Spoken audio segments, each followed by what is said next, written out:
What's going on, YouTube? Once again, it's Kennard Vernon Stewart here for the podcast. This is episode 99 of Auburn Football Sports Talk. Go ahead and like the video, comment, and subscribe to Vernon Speak Sports Auburn. Click the bell so that you don't miss any of the action as we talk about Auburn football a whole lot on this channel. And as always, it's great to be an Auburn Tiger, War Eagle. Now, we've talked about some of the coaching changes for Auburn, and one of the biggest names of this coaching change is Chad Morris. Of course, we know about Chad Morris, former offensive coordinator at Clemson, former head coach at Arkansas.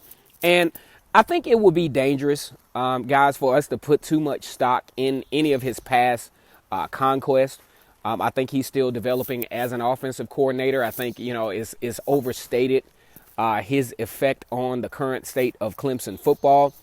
But at the same time, I think he's a more than capable offensive coordinator for Auburn to achieve the offensive goals that they expect to achieve in the 2020 season. I think a good thing about this is that Gus Malzahn probably, I'm not sure, but Gus Malzahn probably has at least a mutual respect for Chad Morris and his work and his abilities to open things up offensively, especially with utilizing the tight end and some of his schematics as far as route running with his receivers. I think Chad Morris can be very successful.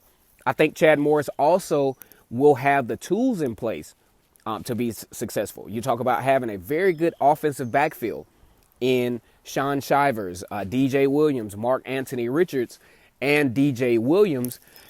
I think he has a very, very good opportunity to open this offense up. And as well, I think if nothing else, we can't be sure, but I really feel like with the onslaught of offensive linemen that are coming to Auburn this particular football season in this particular recruiting class, I really think from a personnel standpoint, Auburn has the opportunity to at least be a little bit more consistent on offense than they have been in the past. But one thing that definitely has to happen, I think Gus Malzahn really has to give Chad Morris the opportunity to run this offense. Why? Because when you're a head coach and when you're the type of play caller that Gus Malzahn is, Gus Malzahn likes the home run. He likes the big play. He likes the flashiness of being an offense. He carries that offensive guru status on his shoulders to where I think it kind of debilitates him as a consistent play-by-play caller. Also, I think it limits him as far as looking at the defensive schematics as to how to make adjustments, how to see the weaknesses of the defense, especially when you have a situation where Gus Malzahn likes to script plays, because he even says, hey, I like to script the first 10 plays to see what the defense is doing.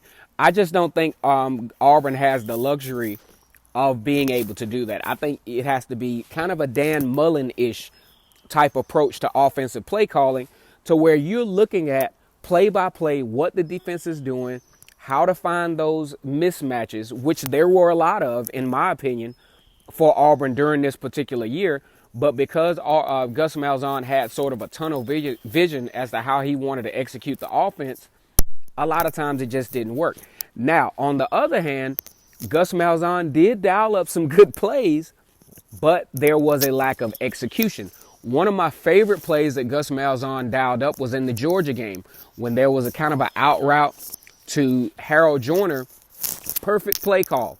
I think that play could have either been a touchdown or it could have at least got Auburn within, down to about the 4 or the 5 yard line to give Auburn the opportunity to tie that football game up and maybe push Georgia into overtime. But I think it's going to be very important with all the pieces in place, with the experience that Chad Morris has. I think he has a pretty good view of what he would like for this offense to look like.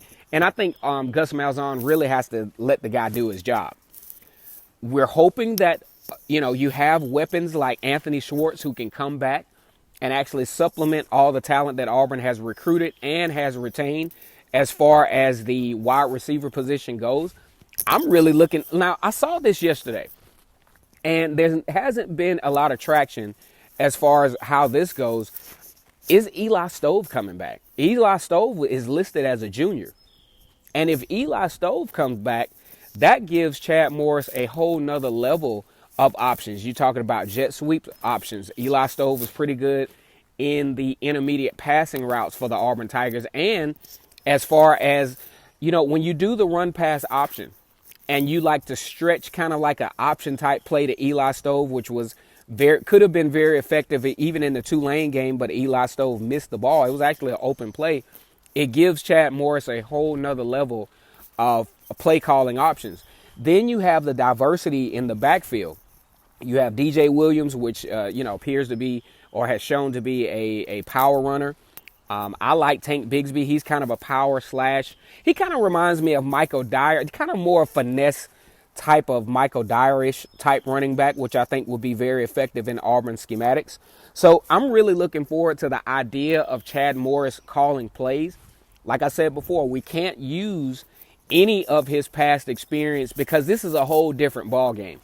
The game has changed. The game continues to change so much because we look at Brady from LSU from last year, totally changing the way college football approaches the offensive side of the football field by having those dig routes, having those check downs, having those receivers who can find open spaces once things get a little shaky in the backfield for the quarterback. And I think but Joe Burrow from LSU did an excellent job of showing college football the option of this type of thing to happen because nobody stopped him. The only team that slowed him down last year was Auburn, and that is a very nice blueprint for offensive coordinators during the offseason to add some degree of repertoire to their offenses during the offseason. Hey, guys, let me know what you think about Chad Morris. We're not talking about what he did at Clemson. We're not talking about what he's done at any other school. We're talking about the opportunity that he has at Auburn this year in 2020. Go ahead and like the video, comment, and subscribe to the channel. And as always, it's great to be an Auburn Tiger